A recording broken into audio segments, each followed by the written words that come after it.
A capacity crowd packed the Mitchell Library on Friday night to witness a debate on liberties, crime and punishment on the first night of the 2008 I Write Book Festival. One of Britain's leading barristers, Dame Helena Kennedy, was joined for the 90-minute discussion by philosopher A.C. Grayling and Clive Stafford Smith, a civil rights lawyer and long-term representative of American prisoners on death row. Contemporary issues such as identity cards and terrorism inevitably dominated the initial part of the session, but A.C. Grayling was insistent that the issue of security should be less of a priority than upholding civil liberties.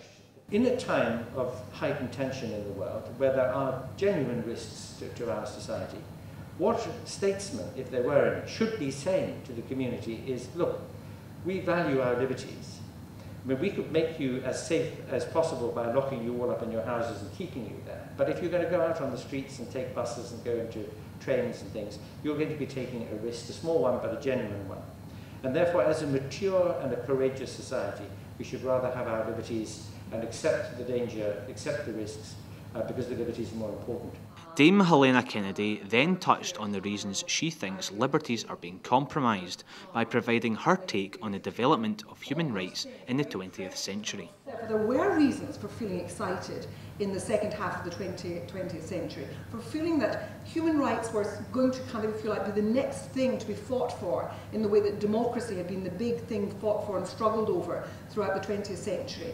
That we were going to see also a struggle for human rights, and that has all been kind of, if you like, pushed off the agenda again by virtue of what happened on 9/11. The debate then swung to talk about the punishment of crime, and Clive Stafford Smith provided some sobering examples of people converted to campaign against capital punishment after discovering they'd sent innocent people to their death.